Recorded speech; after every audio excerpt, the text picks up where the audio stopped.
हे dear CA final SCMP students, आपका exam अभी सर पे है, तो जितना टेंशन आपको उतना टेंशन हमें भी है कि कैसे आपका परफॉर्मेंस बेस्ट हो।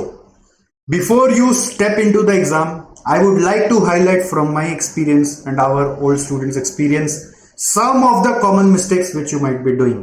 सो इस वीडियो को पूरा देखें। इस वीडियो के एंड में मैं आपको एक इंपॉर्टेंट चीज भी रिवील करके दूंगा जो आपके अभी आने वाले प्रिपरेशन में जो बचा हुआ टाइम है उसमें बहुत काम आएगा।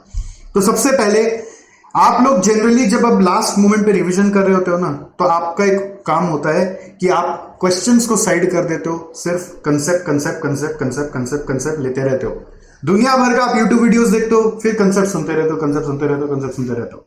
प्रॉब्लम क्या होती है स्टूडेंट्स के साथ कि कंसेप्ट तो उनको आ रहा होता है एग्जाम हॉल में, नॉर्मली क्वेश्चन में कौन सा कंसेप्ट लिखना ये क्लिक नहीं कर रहा होता है, भिड़ता नहीं है। क्यों? क्योंकि क्वेश्चन किए हुए भी बहुत समय हो गया होता है। इवन एग्जाम के पहले भी कंसेप्ट कंसेप्ट कंसेप्ट कंसेप्ट करो तो ये कॉन्फिडेंस में कि मेरा तो क्वेश्चन मैं कर ही लूंगा, कंसेप्ट मेरा हो जाए तो काम हो जाएगा, ऐसे नहीं होता। आपको ये समझ लेना है कि कंसेप्ट तो आपको मोस्टली 80% प्लस आता ही है। प्रॉब्लम क्या होता है, क्वेश्चन में क्या पूछ रहा है वो नहीं समझ में आता। तो अच्छा प्रिपरेशन होने के बावजूद बच्चों का एग्जाम क्यों नहीं अच्छा जाता कि कनेक्ट नहीं कर पाते, और या कनेक्ट कर भी रहे होते हैं, उनको लग रहा होता है मुझे लिख रहे हैं वो सही लिख रहा है, बट एग्जामिनर उसको काट देता है। तो इस चीज का बहुत ध्यान देना है कि आपको अपना पूरा फोकस अभी क्वेश्चन ओरिएंटेड कर देना है, कंसेप्ट ओरिएंटेड नहीं करना है। क्वेश्चन के बहाने तो कंसेप्ट रिवाइज अपने आप हो जाएगा, फिर लास्ट में बैलेंसिंग फिगर में जो टाइम बचे उसमें आप कंसेप्ट देख लेना। सेकेंड चीज, बच्चे कंसेप्ट पढ़ तो रहे हैं बट कंसेप्ट में कीवर्ड्स देख रहे हैं, उसको याद नहीं कर रहे हैं। वो बोल रहे हैं हाँ हाँ हाँ हो जाएगा, कैजुअली ले रहे हैं उसको। अभी लास्ट मोमेंट पे सबसे ज्यादा वो कैजुअलनेस बढ़ जाता है कि हाँ देख लेंगे, हाँ देख लेंगे। कई बार फील भी हो रहा होता है नहीं याद है नहीं याद है, तो डर भी रहे होते हैं और कई लोग इग्नोर कर रहे होते हैं इस चीज को। बट मैं ये कहूंगा थोड़ा टाइम निकालकर आप जब क्वेश्चंस पे क्वेश्चन करोगे ना, तो क्या होगा, रिपीटिशंस आएंगे कुछ ना कुछ क्वेश्चंस के। जैसे रिपीटिशंस आएंगे आप उस पर्टिकुलर कंसेप्ट का कीवर्ड्स को थोड़ा याद करने के ऊपर जोर डालना। याद करने के लिए सारा निमोनिक्स होता है, विजुअलाइजेशन होता है, मतलब आप किसी तरह से पॉइंट्स को एक दूसरे से कनेक्ट करके विजुअलाइज कर रहे हैं, कुछ कोड बना के याद कर रहे हैं, गाना बना के याद कर रहे हैं। बहुत सारे निमोनिक्स आपको हमारे पुराने रिविजन सिस्टम में ऑलरेडी दिए गए थे, आप उसको यूज कर रहे हैं। बट याद करना है, पॉइंट्स को ऐसे उंगली पे गिन गिन के याद करना है, इसमें ये था ये था ये था ये था ये था ये था, ऐसे पॉइंट्स ऐसे याद करना है। ठीक है, कीवर्ड्स पे इंफेसिस दीजिए, जिससे कि क्या होगा, राइटिंग में कॉन्फिडेंस बढ़ जाएगा आपका एग्जाम हॉल में। Third, writing without thinking, this is the problem which every student will face in the exam hall, and I want you to warn with this quite a long before, क्योंकि वो उस समय ना बात हजम नहीं हो रही होती है। अभी टाइम है ना, तो माइंड को थोड़ा सा आप प्रिपेयर कर सकते हो। क्या होता है, एग्जाम में क्वेश्चन आता है, अब क्वेश्चन आप पढ़ते हैं, बस जो क्लिक कर रहा होता है वो घड़ाघड़ लिखने लग जाता है। एज ए कॉन्सिक्वेंस क्या होता है कि आंसर का कोई टाइम मैनेजमेंट नहीं है, कितना लंबा हो जाएगा कुछ पता नहीं है, और जो याद आ रहा है, जो माइंड में न्यूरल नेटवर्क में कनेक्शन बैठ रहा है, आप लिखे जा रहे हैं, उससे कोई फायदा नहीं है। तो आपको क्या करना है, सिस्टम बता रहे हैं, बहुत इंटरेस्टिंग है ये। क्वेश्चन पढ़ोगे, क्वेश्चन के ना साइड में आप एक्टिव रीडिंग करते हुए पढ़ते हो, तो थोड़ा बहुत वर्किंग करते हुए चलोगे, जिससे क्वेश्चन से कनेक्शन बने।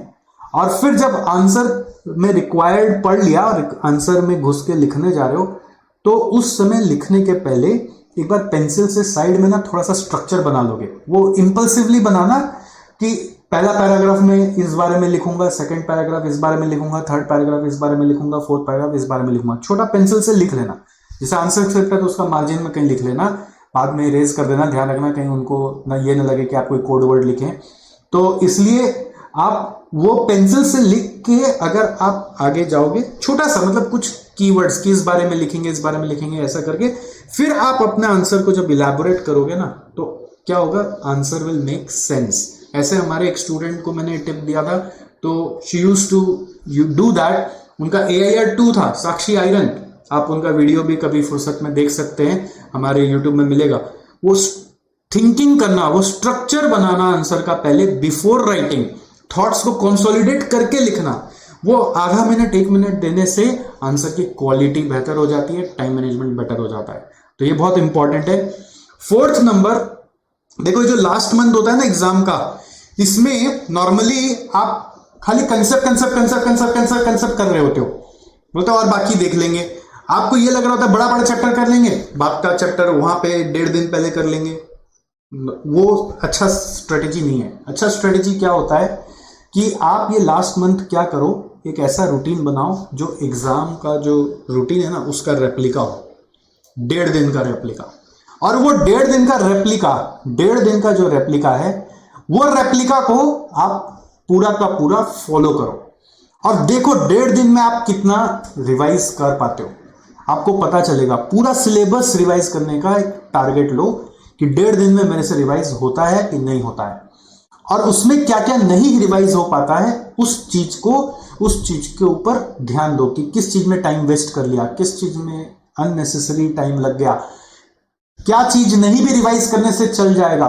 ये सब अभी से मार्किंग करके रख लेना कि क्या चीज मेरे को वापस देखना ही पड़ेगा, इतना अच्छे से नहीं आ रहा है, क्या चीज मैं रिवाइज नहीं भी करूंगा तो भी मैं एकदम कॉन्फिडेंट हूं, ऐसा वो सब मार्किंग अभी 1.5 दिन का रिवीजन का एक सिमुलेशन रन करोगे ना तो आपको समझ में आएगा। और इसी 1.5 दिन में एक, अभी तक अगर नहीं दिया है तो बहुत इंपॉर्टेंट है, 1.5 दिन का रिवीजन करके एक मॉक टेस्ट पूरा दो, पूरा प्रॉपर मॉक टेस्ट। अगर वो मॉक टेस्ट आपको देना है तो एसजीसी से भी आप कनेक्ट हो सकते हो, कोई भी सब्जेक्ट का मॉक टेस्ट आपको मिल जाएगा, रिटन मॉक टेस्ट पूरा चेक करके आपको दिया जाएगा। आप अपना एक वही 2 से 5 वाला समय, मैं चाहता हूं 2 से 5 वाला समय जो एग्जाम का टाइम है ना, उस समय आप किस तरीके से मेंटली एक्टिव हो उसको एक बार असेस करो, और वो मॉक टेस्ट देने से आपका टाइम मैनेजमेंट परफेक्ट हो जाएगा। ये टाइम मैनेजमेंट परफेक्ट करना बहुत ज्यादा जरूरी होता है। मॉक टेस्ट में ना पूरा 100 मार्क का अटेम्प्ट करना, देखना 3 घंटा लगता है कि 3.5 घंटा लगता है, और देखना किस क्वेश्चन में फिर ज्यादा लगा। फिर ये भी देखना जब कॉपी चेक होके आ जाए या खुद से कॉपी चेक कर लेना तो किसमें मिस्टेक कर लिया, और मिस्टेक हुआ तो हुआ ही क्यों, याद नहीं था सिली मिस्टेक हो गया कि कंसेप्ट एरर था पहले से दिमाग में, कुछ और ही सोच के रखा हुआ था। वो जब तक आप मॉक टेस्ट नहीं दोगे ना वो क्लैरिटी नहीं होगा। और क्या होता है फिर जो बच्चे मॉक टेस्ट नहीं देते ना उनका जो मेन एग्जाम है वो मॉक जैसा हो जाता है। तो आपके साथ ऐसा नौबत नहीं है। एससीएमपी में एक टाइम मैनेजमेंट का बहुत ज्यादा जरूरी है और आपको एक डिसीजन मेकिंग करना पड़ता है। एससीएमपी में ना काफी सारे क्वेश्चंस आते हैं एग्जाम में, तो डिसीजन मेकिंग करना पड़ता है कि पहले कौन सा करूं। बच्चों का आदत होता है क्वेश्चन 1 पहले, तो क्वेश्चन 1 पहले नहीं करना है क्योंकि क्वेश्चन 1 नॉर्मली ट्रेंड ये देखा गया बहुत लेंथी आता है, तो क्वेश्चन 1 को लास्ट में करना है। पहले वो क्वेश्चंस करने जो अच्छे से आता है। अब पहले आता है 3 नंबर, 3 का ए, फिर आता है 2 का बी, नो प्रॉब्लम, पहले 3A करो फिर 2B करो, कोई प्रॉब्लम नहीं है। बट ये चीज सीधा एग्जाम हॉल में क्यों एक्सपेरिमेंट करना, उस समय हड़बड़ा जाओगे, डिसीजन मेकिंग नहीं कर पाओगे। तो इसलिए ये लास्ट मंथ मॉक टेस्ट का मंथ होता है, और इस मॉक टेस्ट का भी प्रिपरेशन का सिस्टम है। क्या सिस्टम है कि आप सारे क्वेश्चंस को एक बार अच्छे से देख लो, कंसेप्ट अपने आप रिवाइज हो जाएंगे, कीवर्ड्स को याद कर लो, आपको अपने आप इलेबोरेट करना आ जाएगा, थिंकिंग करके आंसर लिखो, देखो टाइम मैनेजमेंट बेटर हो जाएगा। और ये चीज का एक trial run before your main exam करो। यही लास्ट मंथ का प्रिपरेशन सिस्टम होता है कि आप बिफोर द मेन एग्जाम एक ट्रायल रन कर लो। ट्रायल रन आपका पूरा गेम बदल देगा। ठीक है, अब आप बोलेंगे सर अभी हम ट्रायल रन करें तो कौन सा सीक्वेंस में चैप्टर पढ़े, कोई सीक्वेंस का मायने नहीं है, 1 2 3 करके पढ़ लो। वो सब मिथ को हटा दो कि थ्योरी पहले प्रैक्टिकल बाद में, हार्ड पहले इजी बाद में, वो सब कुछ फर्क नहीं पड़ता मेरे हिसाब से। हर चैप्टर का आजकल इक्वल वेटेज है, हर चैप्टर से कुछ ना कुछ एग्जाम में आ जाता है, कभी कभी तो कोई छोटा सा चैप्टर से बहुत बड़ा कुछ आ जाता है। तो इसलिए हर चैप्टर को इंपॉर्टेंस दीजिए और उसको कवर करने का प्रयास करिए टाइमली।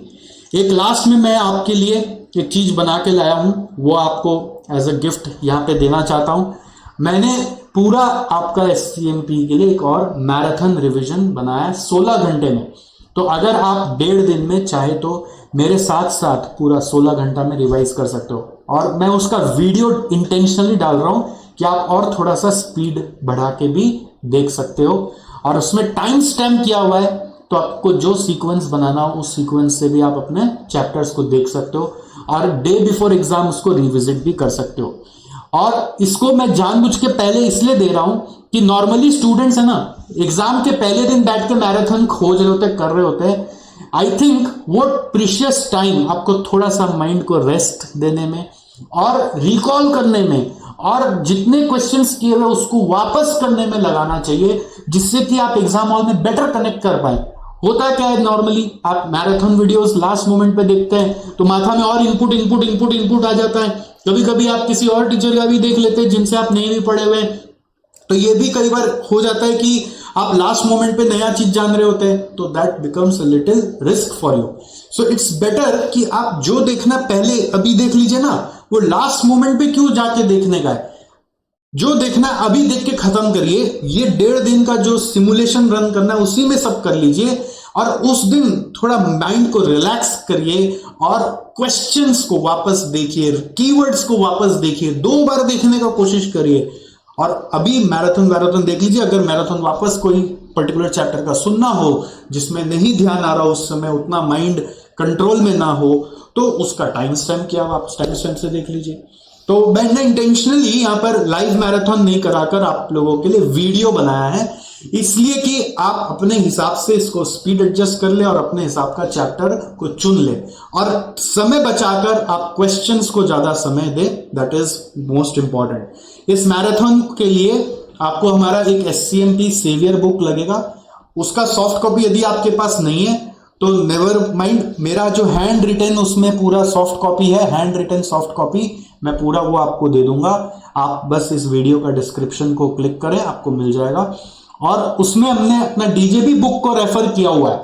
DJB बुक से रेफर करके आपको सारे क्वेश्चंस का भी मार्किंग वगैरह समझाया हुआ है। तो उस DJB बुक का भी मैं सॉफ्ट कॉपी आपको दे दूंगा। अगर आपके पास नहीं है तो उसके लिए वीडियो का डिस्क्रिप्शन को फॉलो करें। I hope this is helpful for you and I really wish to see from the core of my heart shining marks for your exam, not just in SCMP but in overall your CA final examination. I wish you all the best from the depth of my heart and give your best shot. Just be calm, apply whatever I have told you, avoid these mistakes what others are doing. Others are not doing 1.5 days trial run revision, others are not attempting mock. देख लेना, बात कर लेना, वो compromised way में जा रहे हैं। Others are focusing on concepts. They are not focusing on questions. Others are not memorizing the keywords. They are believing too much on themselves that they will be able to write. But all these are the critical things that you have to take care of. See you soon. तब तक और कोई सवाल हो तो comments में पूछना मत भूलिएगा।